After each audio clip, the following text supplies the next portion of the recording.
वाला भाग काम कर रहा है। आप स्वतः उच्चारण करके देख सकते हैं। आप दूसरा मध्य स्वर एक होते हैं। मध्य स्वर यानी जिसमें जीभ का मध्य वाला भाग काम करे, जीभ के बीच वाला भाग काम करे, है ना।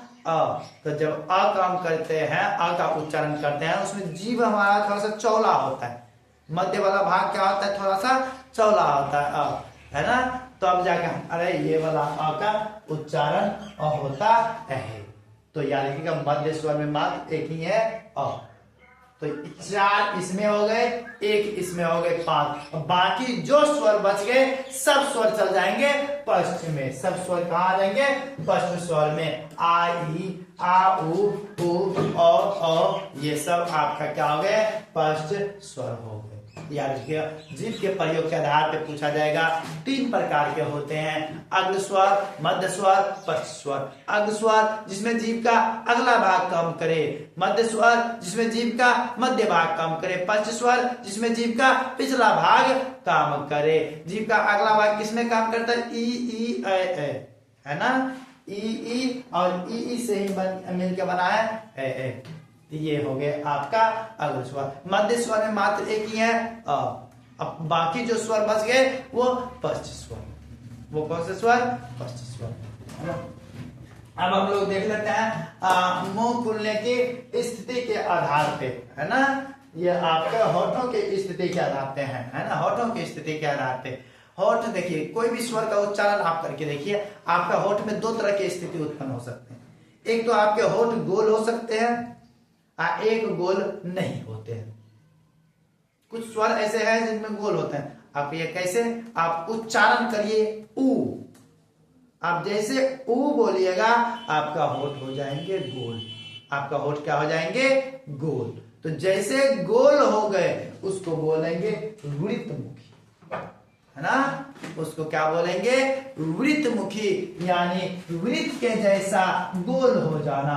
वृत्त के जैसा जब गोल हो जाएगा होठ हमारा तो उसको बोलेंगे वृत्तमुखी स्वर। उ औ ये चारों आपका वृत्तमुखी स्वर है। एग्जाम में पूछ देता है कि होठों के स्थिति के आधार पर स्वर कितने प्रकार के होते हैं। वृत्त मुखी स्वर, आवृत्त मुखी स्वर 2 प्रकार के होते हैं। आवृत्त जिसमें होठ गोल नहीं होते हैं, आ, ई, ये 4 है आपका आवृत्त मुखी स्वर में। और भी बाकी जो भी होंगे सब स्वर आपके आवृत्त मुखी स्वर में ही आएंगे। आपका ऐ भी आपका जो है ना आवृत्त मुखी स्वर में ही आते हैं। वृत्त में मात्र 4 ही है, उ, औ। ये 4 के अलावा बाकी सब स्वर आवृत्त मुखी में चल जाएंगे। आवृत्त मुखी का मतलब जो वृत्त के जैसा गोल ना हो। आ मतलब क्या होता है, नहीं। आ मतलब नहीं, किसके जैसा नहीं, वृत्त के जैसा नहीं। तो वृत्त के जैसा नहीं हुए तो वही क्या कहलाएंगे, आवृत्त। उम्मीद है आपको स्वरों का प्रकार अच्छे से समझ में आया होगा। कोई दिक्कत नहीं होगी। यहाँ तक आप समझ गए हैं। आप नोट बना सकते हैं। वीडियोज को क्रम वाइज देख करके आराम से रोक करके आप नोट बना सकते हैं। अगर पीडीएफ चाहिए तो आप हमारे व्हाट्सएप नंबर पे कांटेक्ट कर सकते हैं, ठीक ना।